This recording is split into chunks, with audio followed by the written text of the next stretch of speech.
శ్రీ గురుభ్యో నమః. వైశంపాయనుడు జనమేజయునికి చెప్పిన కథ.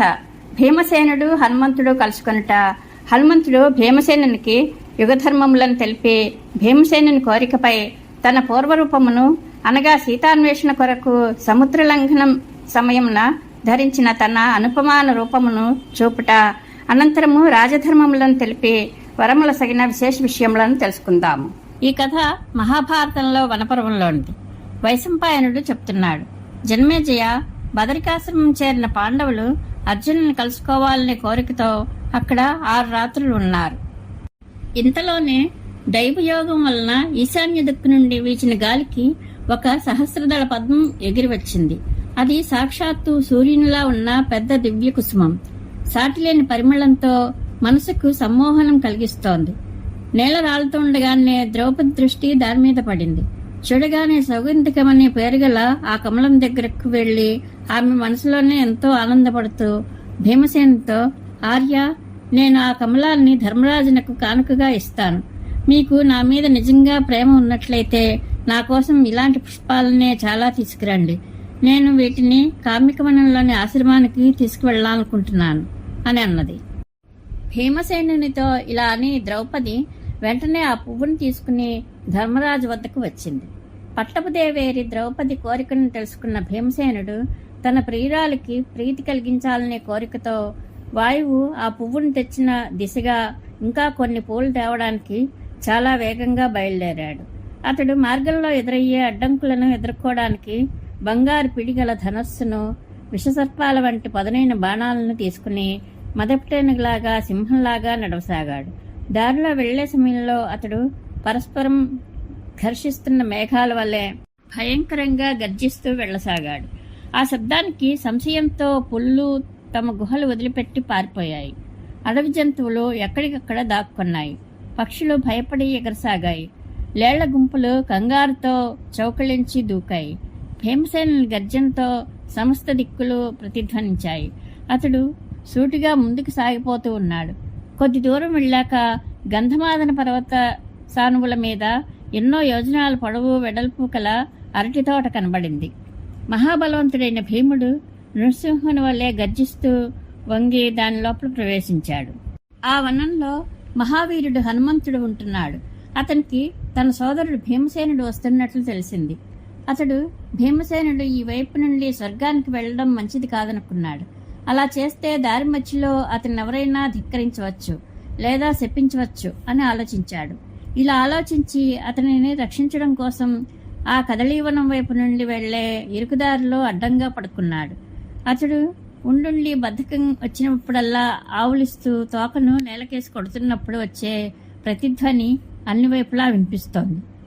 దానివలన ఆ పర్వతం ఇటు అటు కదిలిపోతోంది. శిఖరం విరిగి పెళ్లలు పడుతున్నాయి. ఆ శబ్దం మదపుటేనుగు ఘీంకారాన్ని కూడా మించి అన్ని వైపులా వ్యాపించింది. అది విని భీమసేనుడు రోమాలు నెక్కపొడుచుకున్నాయి.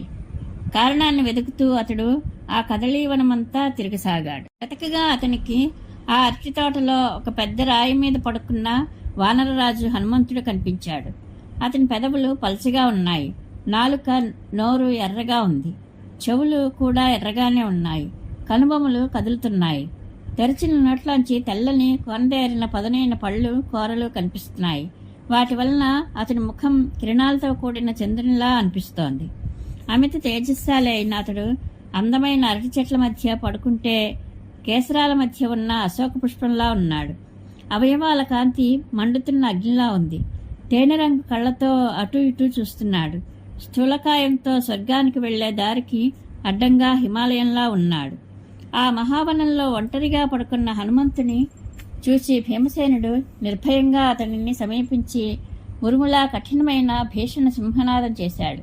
భీమసేనుని ఆ గర్జనకు అడవిలోని జంతుజాలం, పక్షులు మిక్కిలి భయపడ్డాయి. మహాబలిష్ఠుడైన హనుమంతుడు తన కన్నులను కొద్దిగా తెరిచి నిర్లక్ష్యంగా భీమసేనుని చూశాడు.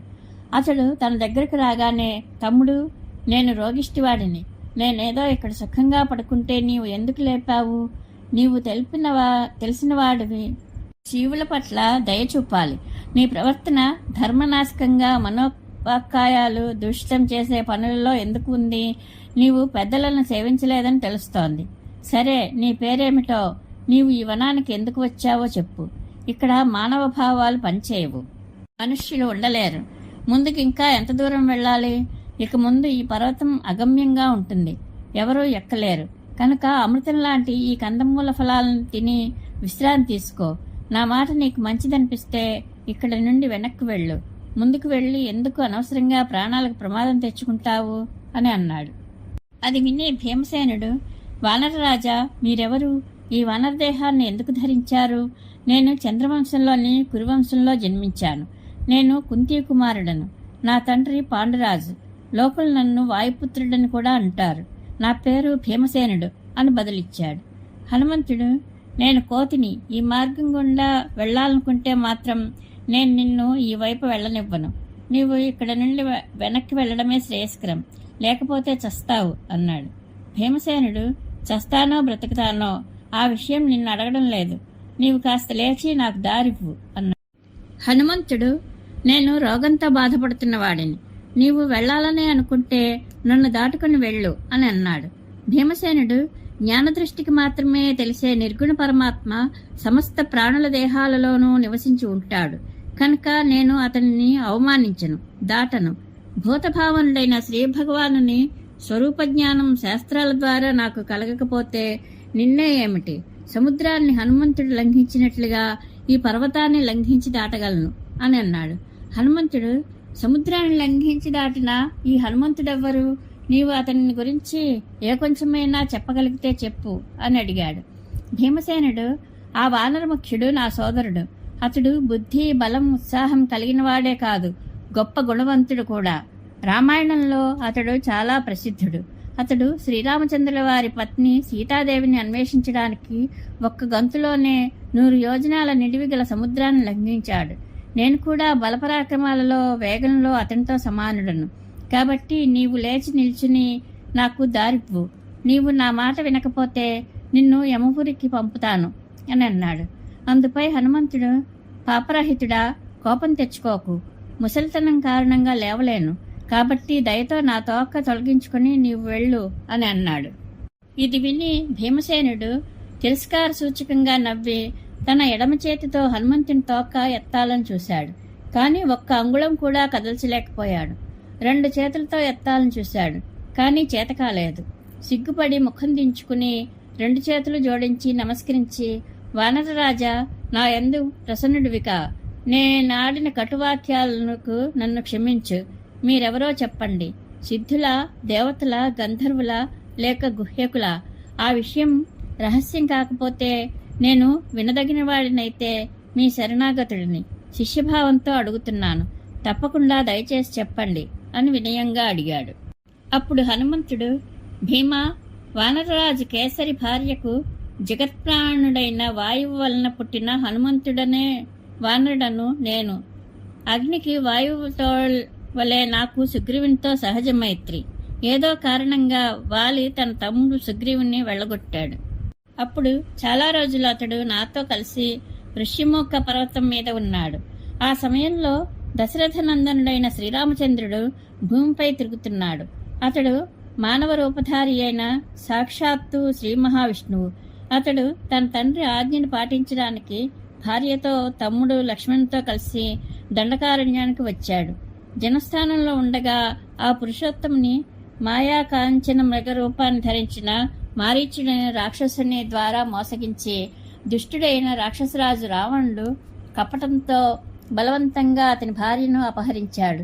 భార్యను కోల్పోయిన శ్రీరామచంద్రుడు తమ్మునితో కలిసి ఆమెను వెతుకుతూ ఋష్యమూక పర్వతం మీది సుగ్రీవుని కలుసుకున్నాడు. వారిద్దరికీ మైత్రి కుదిరింది. శ్రీరామచంద్రుడు వాలిని సంహరించి కిష్కింధ రాజ్యానికి సుగ్రీవుని అభిషిక్తుని చేశాడు. తన రాజ్యాన్ని పొందిన సుగ్రీవుడు సీతాన్వేషణ కోసం 1000 మంది వానరులను పంపాడు. ఆ సమయంలో 1,00,00,000 మంది వానరులతో కలిసి నేను కూడా దక్షిణ దిక్కుకు వెళ్ళాను. అప్పుడు పక్షిరాజు సంపాతి సీత రావణుని దగ్గర ఉందని చెప్పింది. అందుకని పుణ్యాత్ముడైన ఆ శ్రీరామచంద్రుని కార్యాన్ని పూర్తి చేయడానికి నేను వెంటనే 100 యోజనాల విస్తీర్ణం కల సముద్రాన్ని దాటాను. మొసళ్లతో, తిమింగిలాలతో నిండి ఉండే ఆ సముద్రాన్ని నా పరాక్రమంతో దాటి నేను రావణ నగర్లో సీతామాతను కలుసుకున్నాను. తర్వాత మిద్దెలతో ప్రాకారాలతో గోపురాలతో శోభిల్లే లంకాపురిని కాల్చి అక్కడ రామనామాన్ని చాటి చెప్పి తిరిగి వచ్చాను. నా మాటను విశ్వసించి రాజీవాక్షుడు శ్రీరామచంద్రుడు వెంటనే కోట్ల కొలది వానర సైన్యాన్ని వెంట పెట్టుకుని వెళ్లి సముద్రానికి సేతువు నిర్మించి లంకను చేరుకున్నాడు. అక్కడ ఆయన యుద్ధంలో సమస్త రాక్షసులను అన్ని లోకాలను ఏడ్పించిన రావణాసురుని బంధు బాంధవ సహితంగా సంహరించాడు. శరణన్న వారిని కాపాడే పరమధార్మికుడు శ్రీరామచంద్ర భగవానుడు భక్తుడైన విభీషణుని లంకారాజ్యానికి పట్టం కట్టాడు. నశించిన వైదిక శృతిని వలె తన భార్యను తీసుకుని వచ్చి ఆమెతో సహా తన రాజధాని అయోధ్యాపురికి తిరిగి వచ్చాడు. అతడు రాజ్యాభిషిక్తుడైనప్పుడు నేను అతనిని, హే శత్రుదమ్న, ఈ భూమండలం మీద నీ పవిత్రగాథ నిలిచి ఉన్నంత వరకు నేను జీవించి ఉండాలి అని వరం అడిగాను. అతడు అలాగే జరుగుతుందని అనుగ్రహించాడు. భీమసేన, సీతామాత దయ వలన ఇక్కడ ఉంటూనే నేను ఇచ్ఛానుసారంగా దివ్యభోగాలు పొందగలను. శ్రీరామచంద్రుడు 11,000 సంవత్సరాలు రాజ్యాన్ని పాలించి అనంతరం తన దివ్యస్థానానికి వెళ్లిపోయాడు. పాపరహితుడా, ఈ ప్రాంతంలో గంధర్వులు, అప్సరసలు అతని చరిత్రను వినిపించి నాకు ఆనందం కలిగిస్తూ ఉంటారు. ఈ మార్గంలో దేవతలు ఉంటారు. మనుష్యులకు అగమ్యమిది. కనుకనే నేను నిన్ను అడ్డగించాను. నీకు ఎవరైనా శాపం ఇవ్వవచ్చు, లేదా నిన్ను అవమానపరచవచ్చు. ఎందుకంటే ఈ దివ్య మార్గం దేవతల కోసమే, మనుష్యులు వెళ్లరు. నువ్వు వెళ్లదలుచుకున్న సరోవరం ఇక్కడే ఉంది. హనుమంతుడు ఇలా చెప్పగా విని భీమసేనుడు చాలా ఆనందించి ప్రేమతో తన సోదరుడైన వానరరాజుకు ప్రణమిల్లి మృదువుగా, ఈరోజు నా పెద్దన్నగారిని కలుసుకున్నాను. నా అంత అదృష్టవంతుడు ఇంకెవరూ లేరు. మీరు చాలా దయచూపారు. మీ దర్శనం వల్ల నాకు చాలా మేలు కలిగింది. మీరు నా కోరికను ఒకదానిని తప్పక తీర్చాలి. వీరుడా, సముద్రాన్ని లంఘించే సమయంలో మీరు ధరించిన ఆ అనుపమ రూపాన్ని నేను చూడాలనుకుంటున్నాను. అందువలన నాకు సంతోషము కలుగుతుంది. మీ మాటలలో విశ్వాసము కుదురుతుంది అని అన్నాడు. భీమసేనుని కోరిక విని పరమతేజస్శాలి అయిన హనుమంతుడు నవ్వి, సోదరా, నీవు ఆ రూపాన్ని చూడజాలవు. అసలు ఇతర మానవ మాత్రుడెవరూ చూడలేరు. అసలు ఆ కాలం సంగతే వేరు. ఇప్పుడు అటువంటి వారే లేరు. సత్యయుగం సంగతి వేరు, త్రేతాద్వాపరాల సంగతి వేరు. కాలం నిరంతరము క్షీణింపజేస్తూ ఉంటుంది. అసలు ఆనాటి నా రూపమే ఇప్పుడు లేదు. భూమి, నదులు, వృక్షాలు, పర్వతాలు, సిద్ధులు, దేవతలు, మహర్షులు వీరందరూ కాలానుసారులే. ఒక్కొక్క యుగాన్ని అనుసరించి వీరి యొక్క దేహం, బలం, ప్రభావం వీనిలో హెచ్చుతగ్గులు కలుగుతూ ఉంటాయి. కాబట్టి నీవు ఆ రూపాన్ని చూడాలనే పట్టుదల విడిచిపెట్టు. ఏ యుగాన్ని అనుసరించి ఆ యుగంలోని బల విక్రమాలు నాకు ఉంటాయి. కాలాన్ని అతిక్రమించడం ఎవరి వశంలోనూ లేదు కదా అని నచ్చబలిగాడు. భీమసేనుడు, మీరు నాకు యుగాల సంఖ్య, ప్రతి యుగంలోని ఆచార ధర్మాలు, అర్థకామ రహస్యాలు, కర్మఫల స్వరూపం, ఉత్పత్తి వినాశకాలు చెప్పండి అని అడిగాడు. హనుమంతుడు, సోదరా, మొట్టమొదటిది కృతయుగం. అప్పుడు సనాతన ధర్మం సంపూర్ణంగా ఉంటుంది. ఎవరికి ఎటువంటి కర్తవ్యమూ మిగలదు.